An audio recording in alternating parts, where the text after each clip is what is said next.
Okay, take two. Can we do this? Yes, camera, action.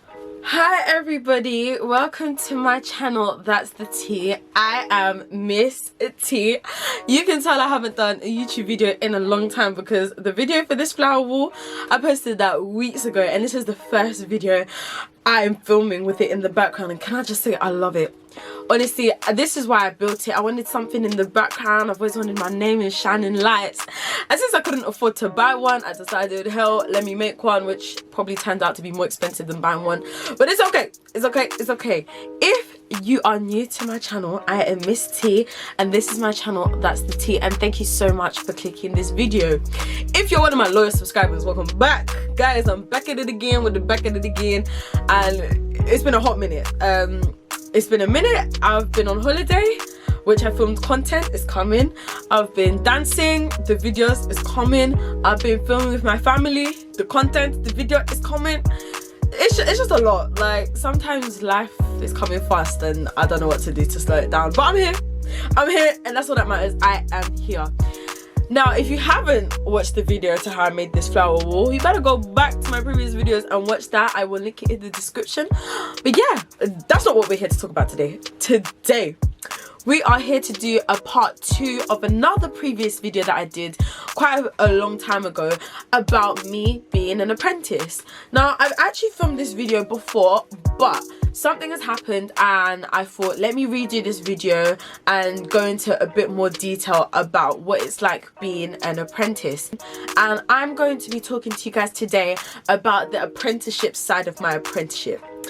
For those who don't even know what apprenticeship is and don't even understand what I just said, basically my apprenticeship means that I work a full-time job Monday to Friday, 9 to 5 with an organisation or company, but I'm getting my qualification and my actual apprenticeship with another company. So I'm going to be talking to you guys about the qualification apprenticeship side of it all. So without further ado, I have way too much energy. It's not even necessary. It's like almost 8 PM. But without further ado, let's get into this video. Cue the intro. Why not bomb my Barbie girl? Why like it's a carnival? Last time when I get down the show, this time you know why not bomb my body girl? Before the intro, I'm an apprentice, and to just reiterate what an apprentice is, it is someone who's studying for a qualification at the same time as working for an organization. So I have two people that I kind of work with. I have the people that have employed me, and that's the organization I work for, and then there's my apprenticeship provider, which is the one that's going to give me my qualification and training me on my apprenticeship knowledge and stuff, and that's the one I'm going to be talking about today in this particular video. In my next couple of videos, I will be talking about my organization and kind of my working life.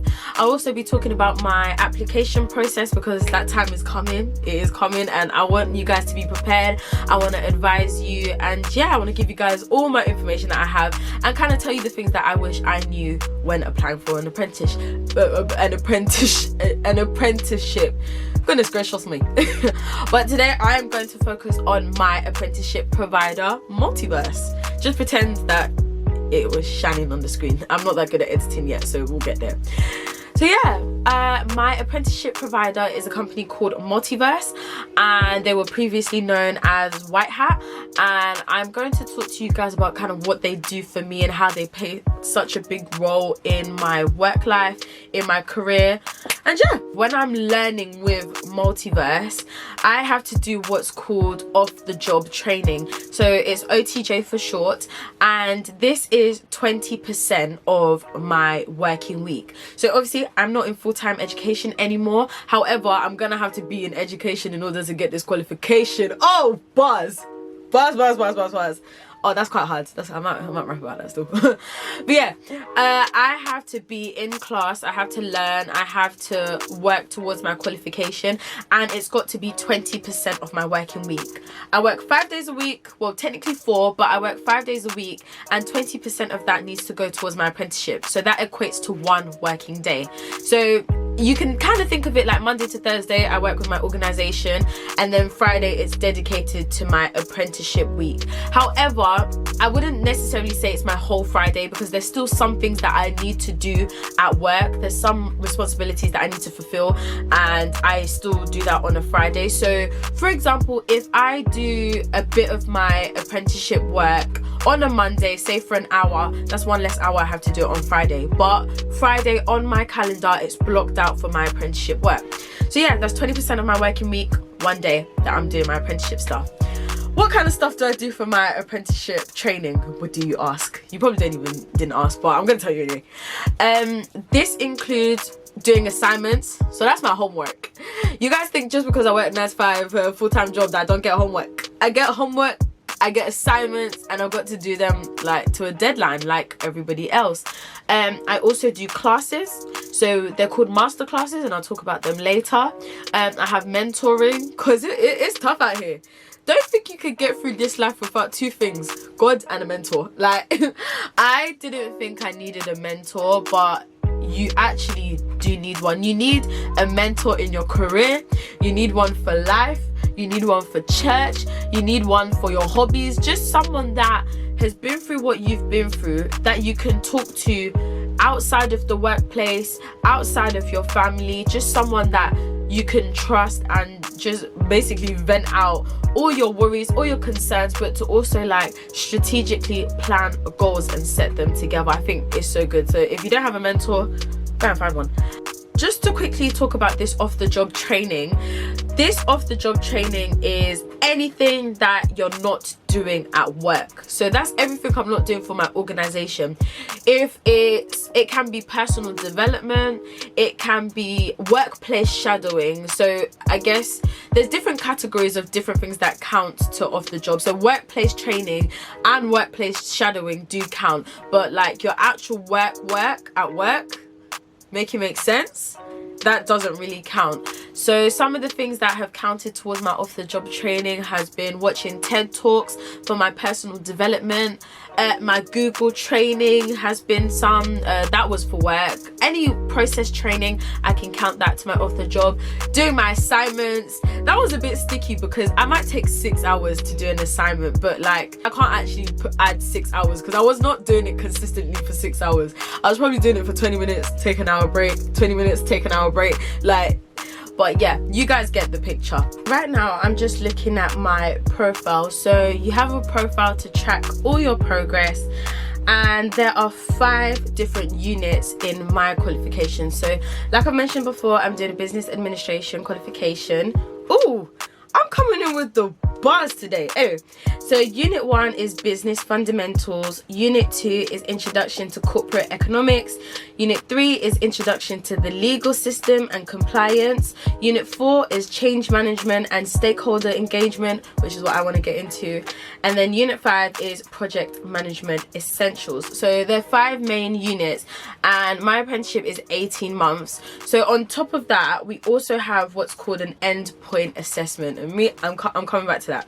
That's part of the reason why I've done this video, because I've just had my halfway mark towards my endpoint assessment, and let me tell you, it got me a bit nervous. So I'm wondering, I bet there's quite a lot of people that are nervous as well, thinking about starting their apprenticeship and what it's going to be like. So me, I'm here to help you help me. Yeah cool. The kind of support that I get with my apprenticeship provider, let me tell you, if it wasn't for my coach and it wasn't for my mentor, I wouldn't be here today. Shout out to them. They know who they are and they honestly support me in everything, and they're just such lovely people, both of them. So my apprenticeship coach is a guy and my mentor is a gal, and honestly they've actually been my support system. Funny, my coach actually recommended my mentor before he knew that she was my mentor, just because he knew we'd vibe together, because it's just a match made in heaven. But yeah, what my coach does, my coach helps me. We meet once a month and he sets me my homework, he sets me my assignment. He's like, T, so what do you think like your goal should be for next? I'm like, you're supposed to tell me. But yeah, he helps me set my goals and put together my assignments. Thank you for going not too hard on me. The assignments have been doable, they haven't been too crazy, so thank you, shout out, thank you. And yeah, he also does my progress review with my line manager from my organization. So I'm like the center. You've got my line manager here, my coach here, and they both come together to support and make sure that I'm happy and my well-being is a 10 out of 10. But yeah, no, he's very supportive, checks on my well-being. We have banging conversations. Like, it's not just about my apprenticeship, it's even like what I want to do afterwards, which is so important. I feel like this is such a big step in my career. It's important that it doesn't feel like it's just a, okay, I'm with you here and stop here. It feels like we're looking to continue what is gonna happen after I finish. He's not just clocking in, clocking out. Like, I really feel like I'm getting all the support I need to decide where I want to go for in my career. And he actually helped me decide that I want to do stakeholder engagement. That's something I'm interested in. I don't know if I want to do it for sure, but I know that's something that I'm interested in. Now, my mentor, whew, shout out, you know who you are. My mentor is so funny. Like, she's so relatable and she's very calming. Like, I really vibe with her energy. And from the first day I met her, I saw like she's got like these really nice leaves in her background, like flower pots, and I just thought, yeah, I like your vibe already. She talks to me about everything and anything. I think we kind of branch off not just my job and my career, but just where I want to be in the future. Like, I have such big dreams and big visions. I know what my end goal looks like. What I struggle with is the little steps in between, and she helps me to kind of put things into perspective. I worry about a lot of things. A lot of things worry me, and I get like, I wouldn't go as far to say it's anxious, but actually no, because if I'm worrying about it a lot, am I not anxious? Maybe I am, who knows. But yeah, I have big goals, but I need to take things step by step. Like, I find things overwhelming when it's like, oh my gosh, I need to get this. Take my YouTube channel, for example. I remember thinking, I remember thinking to myself, I need £2,000, I need a camera, I need a stand, I need this, I need that, and I just didn't have all that at the time. But I just took it step by step. Right, we've got the camera stand, use my phone. And she helps me to think like that. We just break big problems into small chunks, and I can literally take life one step at a time. Don't give me a mountain because I'll faint. Just give me a step and I can do that. And yeah, the support from my coach and my mentor really helped me go through my apprenticeship. Of course, I'm a line manager, but in this case I'm talking about my apprenticeship provider. And yeah, the good support system. I actually feel very supported. I've never felt neglected. Like, both of them have said, you know what, you can email me, but if you need to drop me a text, drop me a text. And it's so nice to have someone that's so reachable. And the one thing that I can say about both of them, they actually believe in me. I know I believe in me, but sometimes it's like, can I actually do this?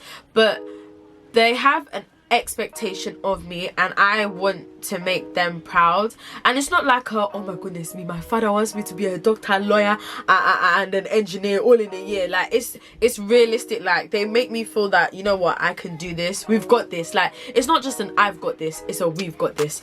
But yeah, shout out to them. Back to my apprenticeship. I want to talk to you guys about lessons and stuff like that. Obviously, I know my uni students, you guys have been zooming it up. All your lectures are on Zoom and everything. We have something similar. So we have our classes, they're called master classes, and that's basically every unit that I told you about earlier. We have a master class. So this lasts about 2.5 hours, and the best part is it counts towards your off-the-job training. So that's 2.5 hours done. But yeah, we have those master classes. So I will come out of work and I will go onto the Zoom classes, and this is for all the apprentices, the cohort that started in December of last year. Yeah, you get people from all sorts of different companies. So you get people from Citibank, people from Christie's. So many people on our cohort work for Christie's. It's crazy. There's only 3 of us that work for my organization in this cohort for this qualification apprenticeship. Yeah, you get people working for other companies, all sorts, and we all come together and we have a class. So like you guys that are at uni, we get split off into rooms. I actually like the rooms because you get to talk to people and it's really nice. yeah, what do we do in those master classes? Well, we go over content, we go over keywords, because keywords is part of our endpoint assessment. So all of this is for an EPA, endpoint assessment. Everything that we do for the end of the year, my endpoint assessment is in January next year, and that's when I finish my apprenticeship. Whoop whoop. And yeah, we do the keywords, which is the longest part because there's so many keywords. We've recently done interview practice, so I'll talk to you a little bit about our endpoint mock practice thing.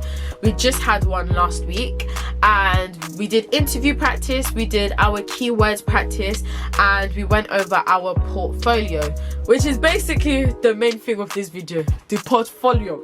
Without the portfolio, your apprenticeship portfolio, you might as well stop doing an apprenticeship. You might as well just call it a day, because if this portfolio isn't 10 out of 10, then yeah, you can either pass, fail, or get a distinction. We're going to the D, to the distinction, period. But yeah, this portfolio includes all your assessments from all the units. So the units, the 5 units that I mentioned before, they each have official assessments. So for example, unit 1 was about my organization. So I had to do a PowerPoint that basically explained what my organization is, what we do, what it's like, all that good stuff. And yeah, another part of that portfolio, if I scream, this reflective journal. If you're an apprentice, you know. Some people don't find it too bad. I don't know, my reflective journal is hit and miss. It just depends what my question is. A reflective journal is basically, you're given a question. For example, one of my reflective journals were, how do you communicate with others in the workplace? And you just have to give a star format, situation, task, action, result, and just write about your whatever the question is. I don't mind them, but sometimes the question is like, how give examples of how you deal with stakeholder engagement. And if the examples in your workplace aren't that tangible, it's actually quite hard. Luckily I haven't been given one about IT yet, but I'm gonna need to be given one, because this is, let me quickly explain. We have I'm just thinking there's just so much. We have what's called a KSB. This is knowledge, skills and behaviors. I'd say there's about 20 maybe. So there's just a list of things that you have to demonstrate in the workplace, and you use these KSBs, knowledge, skills and behaviors, to write your reflective journals. So like I said, if they gave me a reflective, they probably do need to give me a reflective journal about IT, because I haven't demonstrated my knowledge, skills and behavior of knowing about IT enough. So they're going to give me a reflective journal to write so that I can demonstrate it. And the aim of your whole portfolio is to show that you know all the knowledge from all the units, and to show that you understand and can demonstrate all your KSBs, knowledge, skills and behaviors. So that's pretty much, in a nutshell, that's what it is. Your knowledge, skills and behaviors, and showing your understanding of the units. Simple. Yeah? No? You understand? Last week was all about us practicing. We did some interview practice. I do like the interview practice because I feel like I've got a lot of examples of a lot of the questions that they've asked. So I've got a whole list. So that is kind of explained what my apprenticeship is like. I've mentioned a lot of things in this video, and what I'll try and do for the next video, I will try and add timestamps so people can actually understand what it is I'm talking about, and can actually visibly see, okay, this is that. I think I've just blurted out everything and anything I can remember about my actual apprenticeship program. My favorite thing about my apprenticeship provider and the teaching and training that they're providing is that it's so relevant. One thing you guys need to know about me is that I struggle when I look at something and think, what's the point of doing this? If I can't see the ultimate end goal and like visualize it and like kind of like understand, okay, this is why I'm doing this, this is why it's important, it's hard for me to get engaged. If I'm doing it like, and that is why I absolutely love my training and the qualification that I chose. The business side, everything I learned is so relevant. The finance terminology and understanding we're doing is actually relevant to my job role and what I want to do in the future. Understanding governance and regulations and rules it applies to any company you work for. It doesn't matter if I'm working, even if I'm working in a fast food restaurant, it would still apply to understand these things. Anyone who wants to start their own business, which is what I want, something I want to do, need to understand these kind of rules and regulations, and knowing about stakeholder engagement and management. Like, these are things that are so relevant for what I want to do, which is why I just love doing it, because I'm looking at this thinking, I actually need this for the future. This is the stuff I'm going to need to learn, and I'm learning it at such a young age when my brain is a little bit more aware and engaged with what I'm doing, which is amazing. And I think that's the best thing about finding the best apprenticeship for you. If I went to uni, I would have been studying this as well, because I would have wanted to learn the theory. But the best part is I'm learning theory, but I'm putting it into practice. I like a balance of more practical learning and theoretical. So I like more practical, less theoretical. But the theoretical is literally launching me to the practice, and which is what I love about my apprenticeship. So yeah, I really encourage you guys to look at the Multiverse website, even if it's just browsing and just looking around. Like, it is really good. And the community, how can I forget to mention the community hub? The community hub is great because it's got all the apprentices, even alumni from that have done their apprenticeships, like giving talks. Oh, there's like so many like sessions for talking. Obviously I would have preferred for them to be in person, but because they're on Zoom, if you missed it, you go back, you watch it, and it counts towards your OTJ, and we love to see it. Anything that counts towards OTJ without actually sitting down, and we love to see it. Bring it on, give it to us. Like, there's so many resources on the community hub, and I get to share my YouTube videos on the community hub as well. And we have group chats, we have WhatsApp group chats. The community hub has like so many resources and just like inspirational things. It's like kind of like Facebook a little bit, and that's why I really like it. But yeah, I think I will pause there. I will stick a pin in it. That's the saying that people love to say, I'll stick a pin in it. And yeah, if you guys have any questions, you actually can message me. Some people have messaged me, which has been great. Total strangers have messaged me about being an apprentice, and I love messaging people back and talking to them about something they've watched on my channel, explaining things in more detail. Hell, I'll schedule in a FaceTime session, we can talk. Like, I'm there for you. You're there for me, I'm there for you. But yeah, I hope you guys have enjoyed this video. I know it's been a little bit scattered everywhere, and I've just packed in so much information. I will actually try and do a video solely based on my endpoint assessment. I think that's what I'll do. Yeah, I'll do one on my endpoint assessment. I'll also do one on the application process, and then I'll do one for my working life. And yeah, I just want to give you guys as much information as I possibly can, and I really hope you guys enjoy my video. And don't forget to like, don't forget to subscribe, and that's the tea, period. I will see you guys next week with another video.